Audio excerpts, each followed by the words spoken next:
లేదా గనుల్లో జరిగే స్మగ్లింగ్ అండి. ఊరికినే మనం పోచుకోలు ఉపన్యాసాలు చెప్పి ప్రపంచాన్ని నమ్మించడం, మోసం చేసుకోవడం చేయొచ్చు, రాజకీయ మోసం. సరిగ్గా గనుల్లో ఏం జరుగుతుంది? ఒక చోట లాటరైట్ రాయి ఉంది, గనికి కాంట్రాక్ట్ ఎంత ఇస్తాం?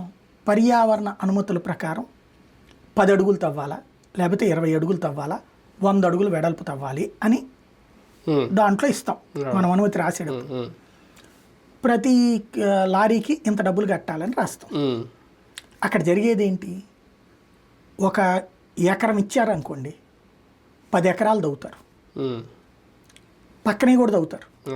ఆ పక్కనే వీళ్ళకి తెలియదా? గనుల శాఖ వాళ్ళకి, ప్రభుత్వానికి తెలియదా? నెంబర్ 1. అసలు పక్కది ఎందుకు వదిలేసినట్టు వీళ్ళు ఇవ్వకుండా లీజుకి? నెంబర్ 1. నెంబర్ 2, ఎంత నుంచి ఎంతకంత అవి చూపెడుతున్నారు వీళ్ళు, ఫోటో వీడియో. ఇప్పుడు 10 అడుగులు తవ్వమన్నారు, 100 అడుగులు తవ్వారు. ఎలా తెలుసుద్ది ఇది? గనుల శాఖ వాళ్ళకి తెలియదా? అంతకుముందు ఎక్కడ దాకా అన్నది తెలియదా? ఒకవేళ ఆడు గీత గీసాడు అనుకోండి, గీత చెరుపు ఇంకో కింద పెడతారు. అంతే కదా. పైనుంచి కొండ పైనుంచి కింద దాకా అన్నటువంటిది లెక్క వేయడం తెలియదు వాళ్ళకి.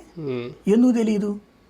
రెండవది, అసలు రాష్ట్రంలో గనులకి సంబంధించింది ఒక్కసారి మీరు గుర్తు తెచ్చుకుంటారు. 2014 ముందు చంద్రబాబు గారు చెప్పింది సంపద సృష్టిస్తానేనని. రాష్ట్రంలో సహజ వనరులు బోల్డ్ అని ఉన్నాయి, ఆ గనులు అమ్ముకుంటే మనం ఇది ఆ 2 చేసేయగలను, సంపూర్ణ రుణమాఫీ, డ్వాక్రా రుణమాఫీ.